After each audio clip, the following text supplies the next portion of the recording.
Hello everyone, thanks for dropping by. For a start, that was taken in Paris. Now, as you know, the French election has finished with now, and as I suspected and knew, Macron has got back in power as the French establishment didn't want Le Pen to upset the globalist plans. So that got me thinking about the coming midterm elections in America, and from a MGTOW perspective, how might things change? Voting wise, it's not going to be much different because a lot more women than men vote. But I found an interesting article called this, The American Interest. This was written on the 4th of December 2019. It's quite a long article, but there's a lot of references to MGTOW in it. As if you go on Find and you try MGTOW, you'll see there's 40 links to MGTOW in this article. Now, it says more or less what we all know about MGTOW. MGTOWs dislike both women and corporate capitalism. They allege a conspiracy between the gynocentric state and corporate behemoths such as YouTube and PayPal to deplatform leading manosphere speakers. Yet these suspicions run deeply. Many MGTOWs dislike their job. A soldier in the corporate army is how one MGTOW described himself. And MGTOWs are neither hedonists nor nihilists. They want to live meaningful lives. They are just not sure how. All they know is that they cannot do so through work life in a corporation or through family life that involves a marital relationship with a woman. Now, as you know, women vote more than men. I found this in the Pew Research Center, written August 18, 2020. And as you can see on the graph from 1980, Reagan versus Carter, to 2016, Trump versus Clinton, more women than men have voted all the way through. The last one being 63% of women versus 59% of men. Now it goes on about the education turnout. Among less educated white voters, the gender gap expands significantly. 60% of white women without a 4-year degree said they voted in 2016 compared to 56% of white men without a degree. And it's the same with Hispanic men, and I suspect the same with African American men. And there's two little graphs, men and women. You'll see more women vote Democrats than guys vote Democrats, because the Democrats probably give women lots of goodies. Now, among less educated voters, the Democratic Party holds an edge with women, as I just said. 51% of women with a college degree identify as Democrats versus 42% who identify as Republicans.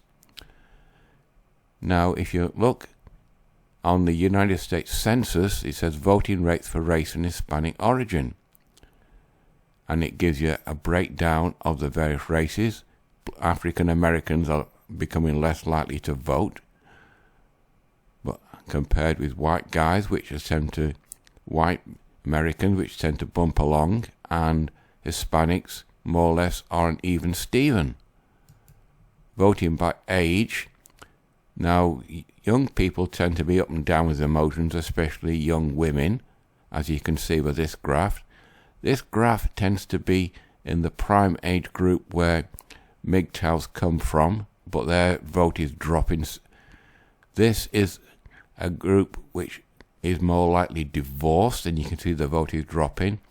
And this group, in my age group, tends to just bump along as we're coming to the end, and we don't really care one way or another. Now, voting in the president elections gives it more detail. As you can see, women in America were registered more than guys, and women turned out more than guys. Now, going back to this article and MGTOWs, what is a MGTOW guy to do? I'm not advocating it, but a guy could always spoil his ballot paper. That's usually a common thing here in Britain in some cases, only a small percentage, but on a ballot paper in a pencil in block capitals, you just write MGTOW and FTW, MGTOW for the win. Now, if 10 million American guys wrote that, then we're going to see a dramatic increase in voting turnout, because the percentage of guys that vote in is less than women. If every guy that's registered to vote in America did that, and every guy wrote MGTOW on his ballot paper if he didn't like any of the candidates on the sheet and he was feeling hard done by, at least it wouldn't be counted, but it would be noticed. As I said, I'm not advocating it, but it's just something how American men can get their point across to the American political establishment. Because the way the American political establishment is running at the moment, it's more or less female-concentric policies. And as Sandman has noted on his videos, the more and more women are going into politics, and women will vote for their own kind and not for men. So it's just something to consider in the future, but this is the most significant one, the American elections. Women always voting than men, and it's women who determine who's going to be the next American president. Trump says he might run again, or he might not, but how many women are going to vote for Trump compared to guys that vote for Trump? If you don't like Trump or the Democrat candidate, say Biden, the spoiling your ballot paper is one of your options. Could be illegal, but I don't know. But it's just something to think about and decide for yourself what you want to do.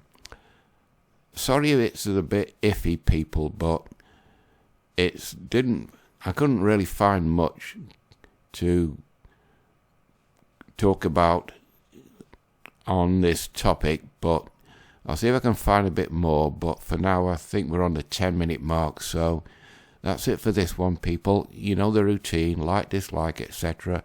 It's all up to you. So until the next one, that's Monday. That's it. Bye-bye.